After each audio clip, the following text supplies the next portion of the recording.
Hey guys, it's me Santee, and I'm just continuing my breakdown slash explanation of Killzone Shadowfall Online and its game modes.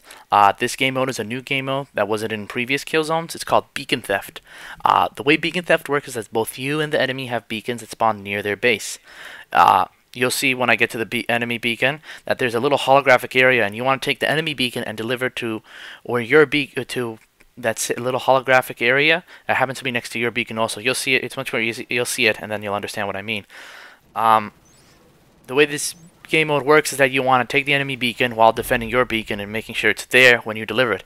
If, for example, you take the enemy beacon and the enemy takes your beacon, and you try to deliver it, nothing will happen. You have to get your beacon back. Getting your beacon back is somewhat easy because all you have to do is kill the person and just go over the beacon, and it'll teleport back to where it needs to be. This game mode shares similarities to other beacon game modes with you get the 25 points for being the beacon carrier, and the person who has the beacon on the enemy side will have they won't be on they'll show up on the map every few seconds and then fade away, showing where their location is and how far it is. And also the beacon has the beep beep beep sound that gets louder as you get closer and closer to it. As you get closer and closer to the person. I think that's really it for the game mode. You basically want to keep your beacon safe while getting the enemy's beacon and delivering it. The delivery location for your beacon is right next for the enemy beacon is right next to your beacon.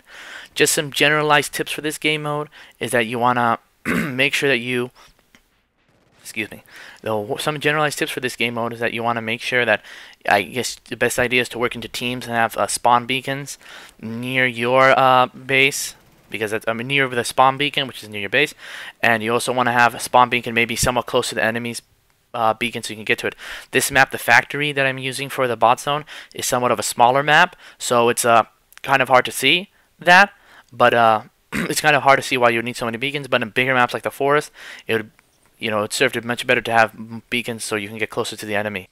One possible strategy is that if the enemy has your beacon and they're kind of far away, especially in the bigger maps, or you may have lost them or whatever, you can't find them as easily. One thing you can do is that you can take the enemy beacon and try to just go back to your base, so that way the enemy can't deliver the beacon and get the points. You can sort of create a distraction and maybe even sort of get the enemy to come to you. I've done that, and people have done that to me, where I take the beacon and people will chase the person with the who has the enemy beacon will chase me somewhere, and I'll kill them, and they kill me sometimes too, and they get it. Because like I said earlier, all you have to do is just walk over the beacon and it comes back to your base. So if you happen to do it right next to your base, you get a lot of points for saving your beacon and delivering it. I hope that helps and everything, and I'll make some more videos about the remaining game modes and some more commentary so I can give tips that are more map specific. Thanks guys.